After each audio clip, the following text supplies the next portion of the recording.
pode sentar, por favor. Números capítulo 13. Números capítulo 13. É o texto que nós vamos usar hoje à noite.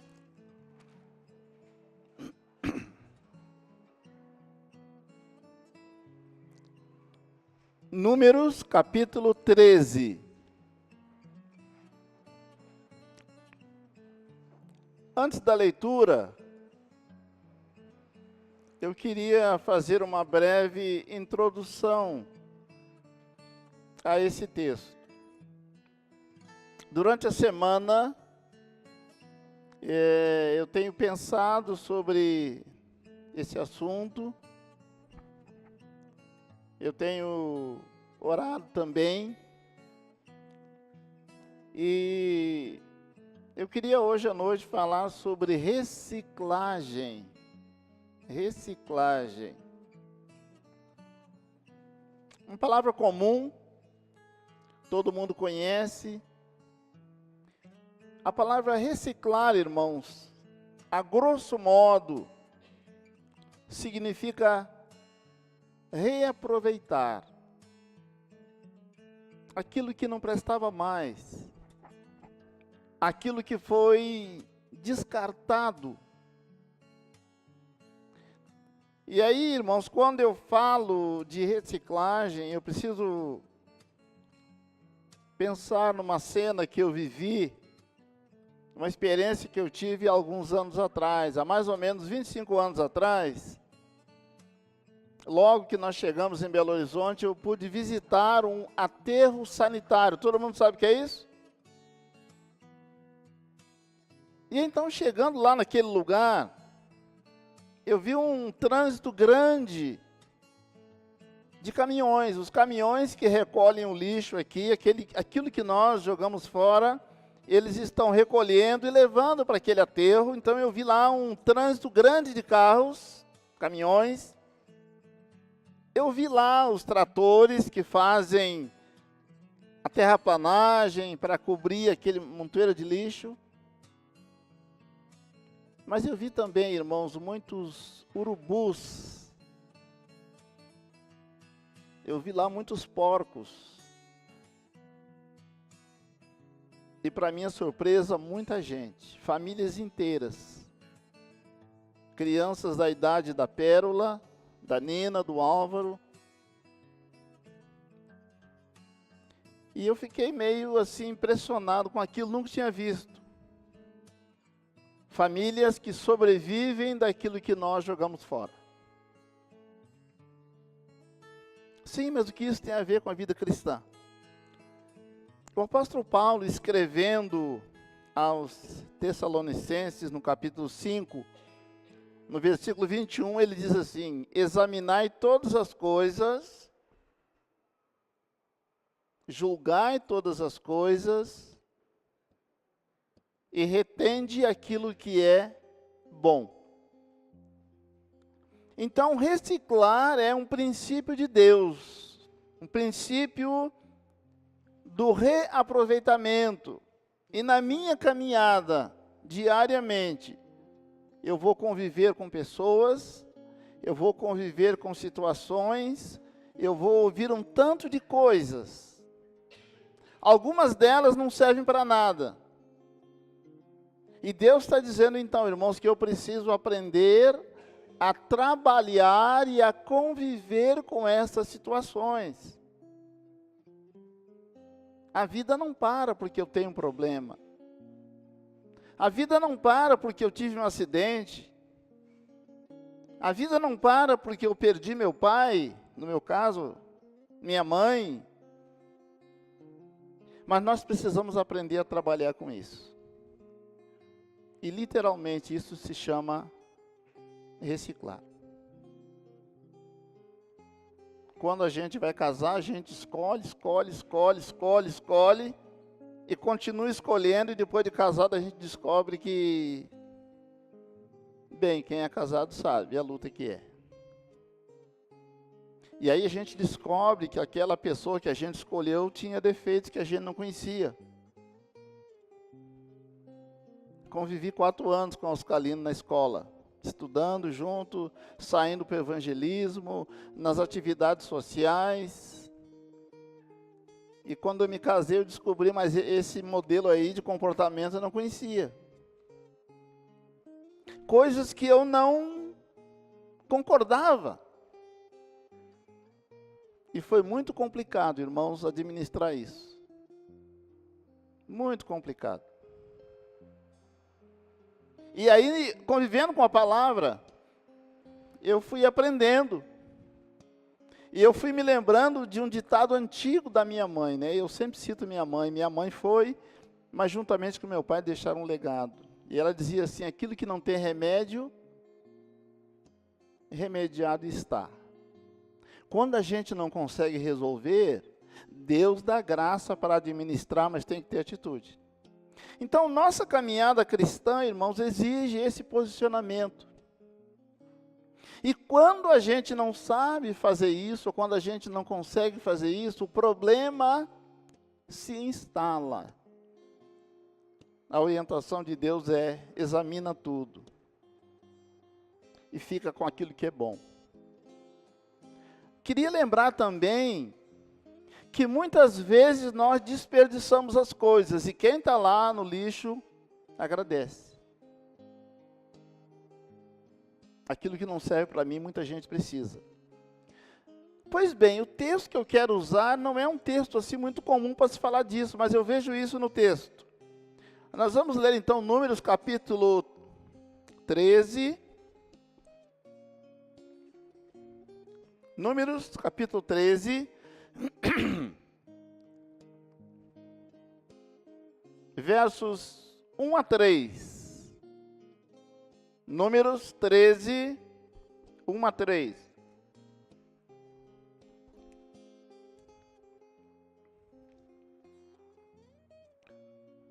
Números, diz assim a palavra: disse o Senhor a Moisés. Estou lendo Números 13, agora verso 2. Envia homens que espiem a terra de Canaã, que eu hei de dar aos filhos de Israel. De cada tribo, de seus pais, enviareis um homem, sendo cada qual príncipe dentre eles. Verso 3, enviou-os Moisés do deserto de Parã, segundo o mandado do Senhor. Todos aqueles homens eram cabeças dos filhos de Israel. Então Deus havia de dar para o povo de Israel uma terra. E Deus disse: olha, eu queria, Moisés, que você escolhessem líderes dentre as tribos, e que você enviasse esses homens para dar uma averiguada na situação da terra. É para olhar tudo: localização, olhar quem mora perto, olhar a questão de fertilidade da terra, tudo isso. E Deus deu ao povo a oportunidade de ir e de olhar o lugar que eles receberiam do Senhor. E aí, quando a gente olha para alguns versículos seguintes aí, a partir do verso 18, a gente vai perceber então o que é dito assim para eles: olhem a terra, como é, o povo que nela habita, se é forte, se é fraco, se são muitos, se são poucos. Desculpe. E assim foi feito. Então esses homens foram homens de liderança. Acredito eu que homens da confiança de Moisés. E esses homens foram e observaram a terra, e observaram lá que tinha uns frutos graúdos, a história das uvas, todo mundo lembra, né? E olharam, perceberam gigantes e uma série de coisas. E por fim, irmãos, esses homens voltaram. E aí no verso 25 em diante, quero que vocês me acompanhem. Verso 25 de Números 13. Ao cabo de 40 dias voltaram de espiar, de analisar a terra. Então voltou aquela comitiva. E aí a palavra de Deus diz que eles chegaram para Moisés e Arão diante do povo e foram dar um relatório daquilo que eles tinham visto e acredito que ouvido na terra. E é justamente nisso, irmãos, que eu queria focar. Verso 27. Relataram a Moisés e disseram: fomos à terra que nos enviaste, e verdadeiramente é uma terra boa. A expressão que mana leite e mel fala disso. Então, irmãos, eles foram lá e eles perceberam que a terra era boa. Sabe, tem escolhas que a gente faz e a gente não pode ver como é que é primeiro para depois escolher. O povo teve essa chance. O povo, porém, que habita nessa terra é poderoso e as cidades são muito grandes e fortificadas. Também vimos lá os filhos de Anak, né, os grandalhões. Os amalequitas habitam na terra do Neguebe, região sul. E aí Calebe disse o seguinte, presta atenção. Pediu silêncio.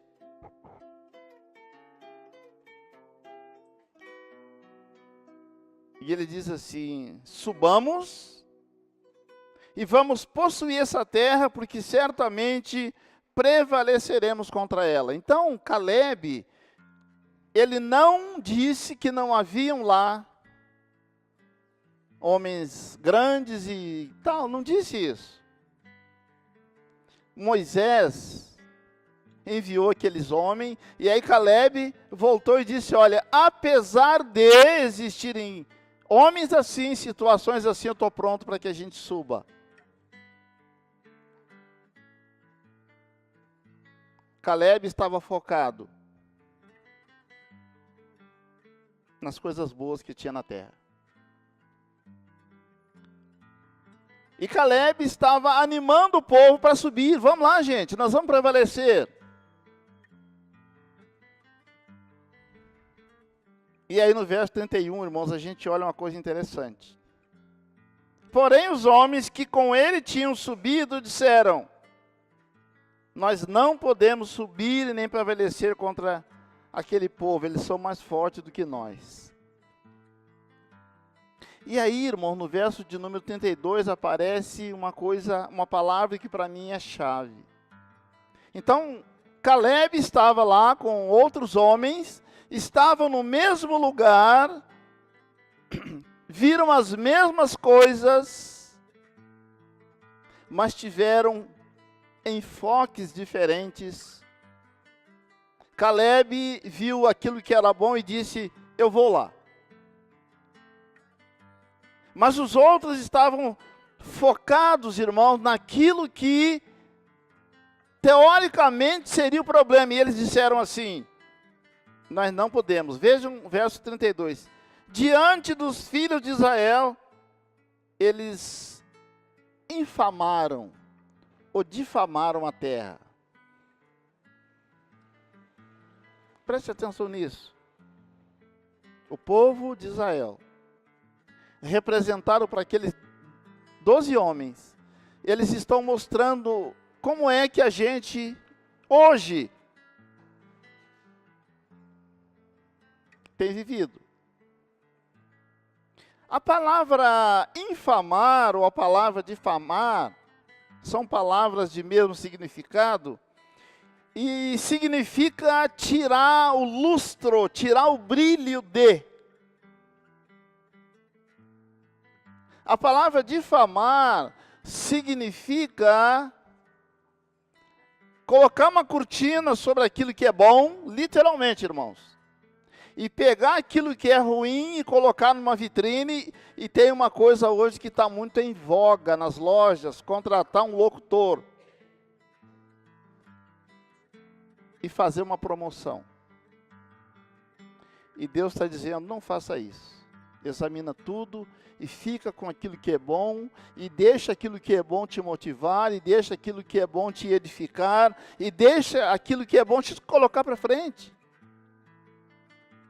As pessoas que vão para o lixão, irmãos, voltam no fim do dia felizes quando conseguem tirar do lixo algo que para eles é bom e que vai suprir uma necessidade.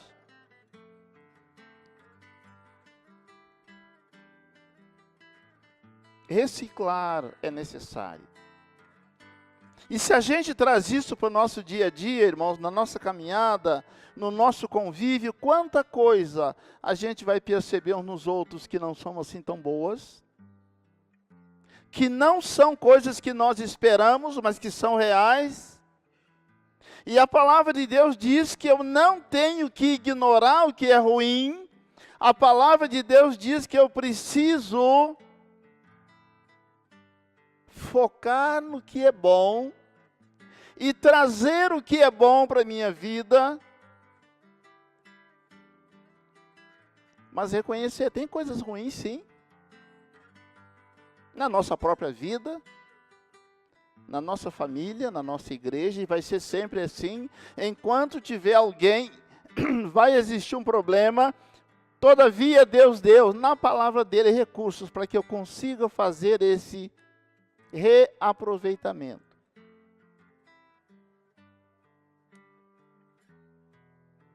O povo de Israel, na pessoa de alguns homens, estavam difamando aquela terra e dizendo, olha, lá tem gigante, lá tem cidade fortificada, é um problema, nós não vamos dar conta. Porque eles focaram, irmãos, naquilo que era ruim. Nós estamos num processo de maturação, de amadurecimento, caminhando com Deus, deixando Deus criar situações para trabalhar o nosso caráter. E a gente vai se tornando melhor. A Bíblia diz que Deus está completando em nós aquela obra que Ele começou, que também diz respeito a isso, o nosso caráter. É como se Deus estivesse restaurando em nós a imagem de seu Filho, danificada pelo pecado. E nós vamos ter sempre, irmãos, problemas em nós, dificuldades na nossa vida. Deus prometeu dar a terra de Canaã para o povo de Israel. Mas era uma terra com problemas. Quando Deus dá alguma coisa para a gente, irmão, não significa que não tem problemas. O que Deus quer é que a gente aprenda a administrar os problemas, com foco naquilo que é bom. E Deus projetou a igreja para que nós caminhássemos lado a lado na igreja. E aí eu tenho que conviver com o tal de W. Aí tem o Rômulo. Desse lado aqui tem o Rogério, tem o Pedro. Pessoas completamente diferentes do que eu. Irmãos que eventualmente têm atitudes que eu acho que não está certo. Mas a palavra infamar, irmão, difamar é uma palavra muito humana, muito nossa. E essa palavra significa fazer propaganda acerca daquilo que é ruim e envolver outras pessoas nisso. Tem um texto muito próprio que eu queria que a gente observasse no livro de Provérbios, no capítulo 6. Vamos lá dar uma olhada. Provérbios, capítulo 6. Provérbios, no capítulo 6, a gente observa a partir do verso de número 16. Vamos dar uma olhada. Provérbios, capítulo 6. A partir do verso 16 nós lemos assim: 6 coisas o Senhor aborrece ou reprova, e a 7ª a sua alma abomina, na tradução que eu tenho. Antes de fazer leitura, a palavra abominar, irmãos, é uma palavra que significa repelir com nojo, com asco. Alguém conhece essa palavra? Algo que exala mau cheiro. Quando você vai limpar, me permitam essa ilustração, mas quando você vai limpar uma caixa de gordura, uma fossa, o cheiro que sai, isso é abominação aos olhos de Deus. Então o texto está dizendo que tem algumas coisas que entristecem o Senhor, mas tem umas coisas que Ele abomina.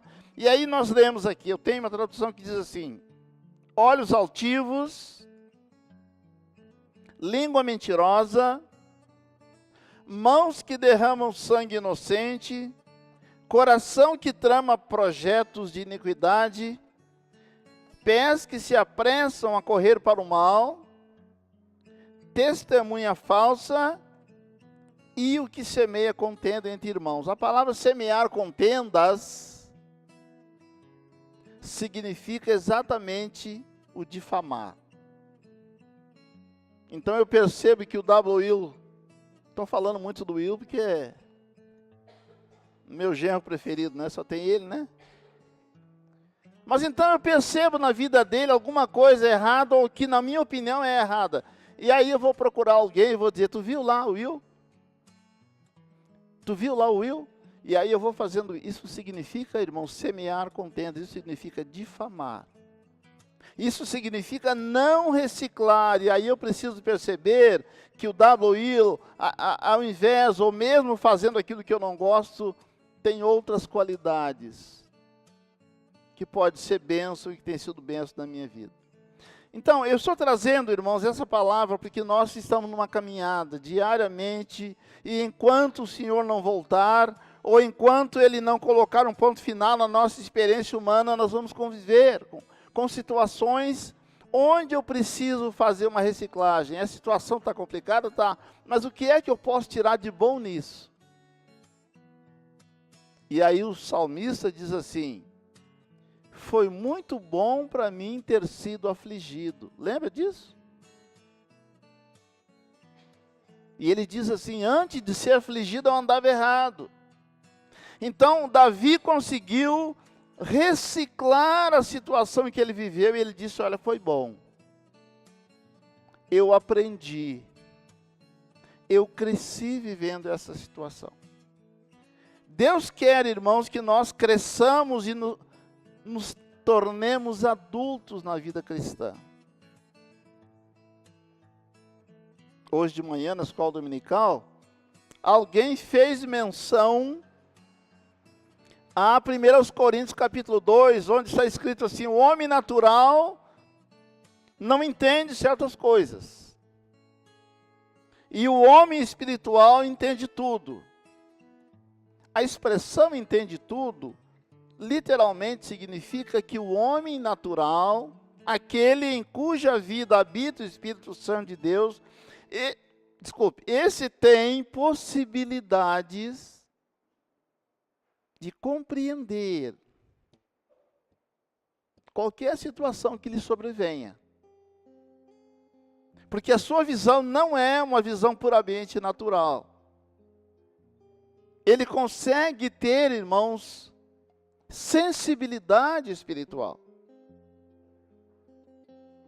E nós falamos hoje de manhã sobre essa questão da sensibilidade, quando a gente vai fazer a tal de audiometria, que é um exame para verificar a nossa capacidade de audição. A gente percebe às vezes que quando a gente começa a ouvir, o som já está rodando. E eu vivo essa dificuldade, né? Minha audição não está boa. Mas a gente precisa, irmãos, de habilidade para poder entender quando Deus fala. Falamos também hoje de manhã na escola dominical, que quando Davi chegou lá naquela região do confronto entre os filisteus e o povo de Israel, o exército, Davi conseguiu fazer uma leitura que os demais não estavam fazendo. E porque estavam fazendo uma leitura natural, o soldado de Israel estava acovardado. Porque naturalmente falando, não tinha como um homem enfrentar Golias. Mas quando Davi chegou, Davi era um jovem diferenciado. Ele fez logo uma leitura e ele percebeu isso é um problema que vai além das fronteiras militares. E então, se o problema era na região espiritual, Davi sabia como fazer. Ele diz, em nome do Senhor, eu estou indo contra ti. E aí, irmão, não deu outra. Paulo escrevendo aos Gálatas, ele diz assim, de Deus não... Quem me ajuda? De Deus não se zomba. E Golias estava zombando de Deus. E Golias era o seu próprio adversário. Davi foi na força do Senhor. Porque ele conseguiu fazer uma leitura que os outros não estavam fazendo. Então, na nossa caminhada, irmão, na nossa luta diária, nós precisamos dessa habilidade para perceber o que está acontecendo comigo. Será que é ingerência? Será que é imprudência? Será que é pecado? Será que Deus está trabalhando comigo para me provar? Eu preciso saber o que está acontecendo, porque Deus me dá recurso através da palavra, porque eu preciso tomar providências de acordo com a necessidade do problema, então eu preciso saber o que é. Infelizmente, a grande maioria do povo fica encurralado e não sabe o que fazer. Quando o nosso Deus, o Deus cuja palavra pregamos, é um Deus de soluções. E através da palavra dele, nós temos recursos para entender quando é que nós estamos caminhando de acordo com a palavra. Quando é que Deus fechou uma porta diante de nós? Quando é que nós fechamos uma porta por imprudência? Eu preciso entender isso. E é por causa disso que nós temos, irmãos, uma fatia bem grossa de crentes que são frustrados. Porque estão procurando outra coisa que Deus não prometeu. Eu falei hoje na escola dominical de algo que eu ouvi ontem. Alguém dizendo que foi visitar uma igreja, aí o pastor precisava de um dinheiro lá e ele desafiou o povo. E ele falou assim, quem vir à frente para fazer a oferta, em 15 dias vai ganhar 150 mil.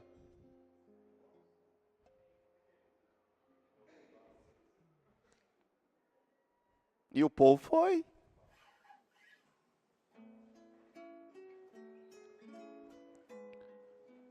Preste atenção, irmãos. Eu não estou aqui dizendo que dinheiro não é algo que nós precisamos e que é bom ter. Mas quando chegar a nossa hora, não importa quanto a gente tenha, tudo fica. E se não houvesse a promessa de 150 mil, ninguém talvez teria ido. Então Deus quer nos ensinar, irmãos. Nós estamos como crentes em Jesus Cristo numa escola, onde Deus está dizendo assim, não olhe, não te prenda aquilo que é lógico, que é natural, porque não funciona dessa maneira. Hoje na escola dominical nós falamos sobre Elias, o homem de oração, o homem de fé, e a gente percebe que Deus falou com Elias, e Elias obedeceu. E o tema de hoje de manhã, muito embora fosse oração, a gente estava falando que quando há obediência, há milagres na nossa vida. Elias estava a serviço de Deus. Deus disse: Elias, vai para um determinado lugar onde eu vou ordenar que os corvos te alimentem. Isso não é lógico, e nem de bom senso na lógica humana. E a Bíblia diz que Elias foi para lá. Elias tinha dito que não ia chover, preste atenção. E aí Elias estava num lugar comendo daquilo que os urubus traziam para ele. Não sei se é urubu, nem sei se tem muita diferença, mas enfim. Depois de um tempo, o que aconteceu com Elias? Ele comia o que os bichos traziam e tomava água do ribeiro. E por causa da chuva que não veio, por causa da oração dele, secou o ribeiro. E Deus disse para ele: sai daí, vai para outro lugar, e eu vou ordenar que uma viúva te sustente. Bom, não preciso falar nada da questão local, mas quando ele pediu comida para aquela viúva, ela disse assim: não tem mais nada, só tem a última porção para comer com meu filho, e nós vamos morrer de fome. Isso não é lógico. Mas Elias estava em obediência. E quando Elias falou com aquela mulher, ela obedeceu e aconteceu um milagre na vida dela. Não é barganha, é fato. Quando nós estamos no caminho da obediência, irmãos, Deus pode fazer milagre na nossa vida se Ele quiser. Se Ele quiser. E Ele pode usar a nossa vida para ser um milagre na vida dos outros. E aí a gente ignora a palavra e vive uma vida de acordo com o nosso desejo. E posso, se eu quiser. E a gente paga um preço alto demais por opção. Mas eu quero dizer que quando a gente está caminhando na vontade de Deus, o preço também é alto. Mas é por conta dele. Quando eu faço a minha vontade, é por minha conta. Então, irmãos, hoje de noite, o desafio é que a gente aprenda a reciclar. Olhar em volta, perceber os problemas, o que eu estou vivendo, as pessoas chatas convivendo comigo, e aprender a tirar daí coisas que sejam boas. Vale lembrar que a reciclagem é um processo, irmãos. O catador de papel, ele não processa o papel que ele cata, ele leva para alguém que vai fazer um trabalho e que no final das contas esse papel está pronto para ser reaproveitado, garrafas PET, um tanto de outras coisas. É um processo trabalhoso. E nós não queremos trabalho. Aliás, nós queremos um Deus que nos atenda, apertou um botãozinho, Deus está ali. Não funciona dessa maneira.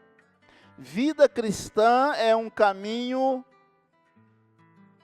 difícil de ser trilhado. A Bíblia nunca negou isso.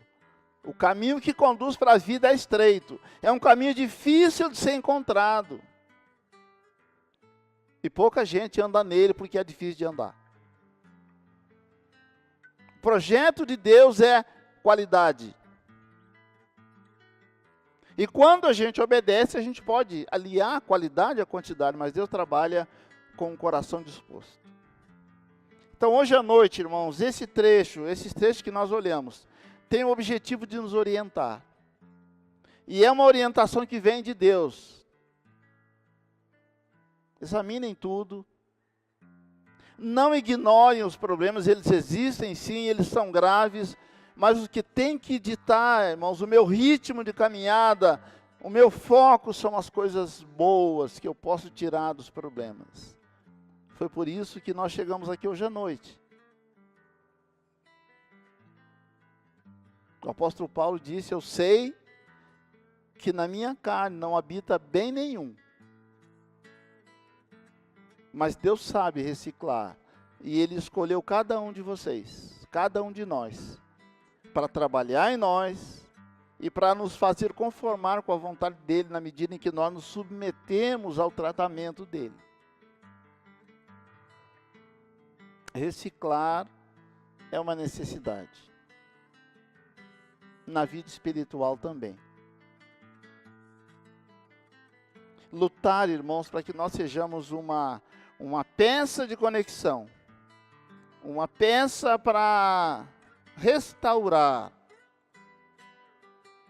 E eu vou terminar dizendo que quando a gente faz a reciclagem, a gente age como os filhos de Noé. Lembra da história? Noé tomou para mais, ficou embriagado, se descompôs, preste atenção, e um dos filhos dele viu.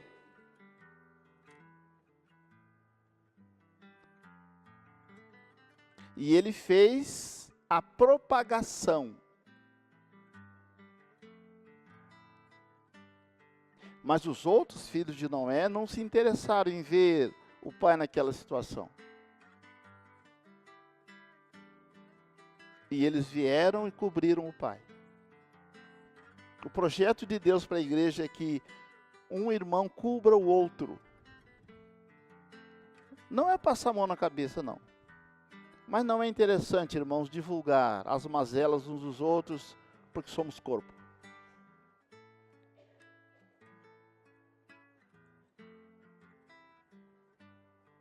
Eu saí da minha região muito cedo, e muita coisa eu não vi lá.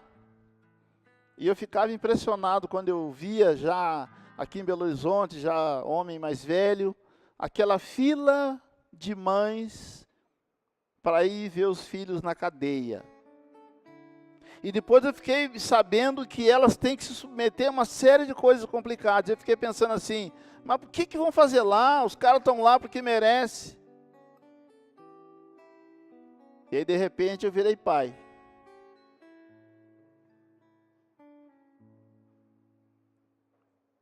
E aí eu fiquei entendendo, irmãos, que às vezes os nossos filhos fazem coisas que a gente não ensinou, que a gente não concorda, mas que ainda continuam sendo filhos. E estar lá visitando não significa apoiar. Vale lembrar que Golias, quando estava caído, Davi pisou nele e cortou a cabeça. E quando alguém cai, qualquer um pisa. E a igreja precisa aprender a levantar, não acabar de matar. Igreja, irmãos, é lugar de doentes. E Jesus diz, eu vim para quem está doente. Quem está são, fica para lá. E quando a gente faz reciclagem, a gente aprende a importância que os nossos irmãos têm. Então que Deus nos ajude, irmão, nesse processo de reciclagem, de restauração.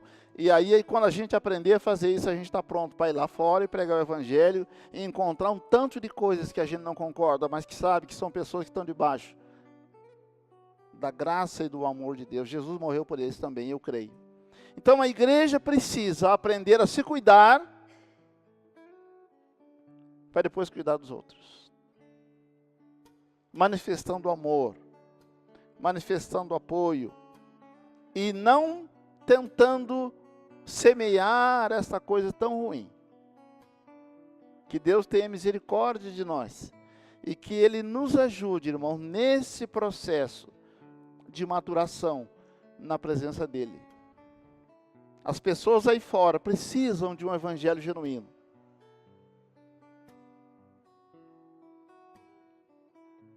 Mas elas estão olhando a maneira como nós nos tratamos. E alguns vão dizer assim, não quero ir para lá não. Vai ser assim comigo também. Deus quer que eu seja uma referência. Um instrumento para glorificar o nome de Deus. E o nosso desejo, irmãos, aqui, é que essa igreja, na pessoa de cada um que a compõe, seja um instrumento para glorificar o nome de Deus. Amém? Vamos ficar em pé para orar, por favor.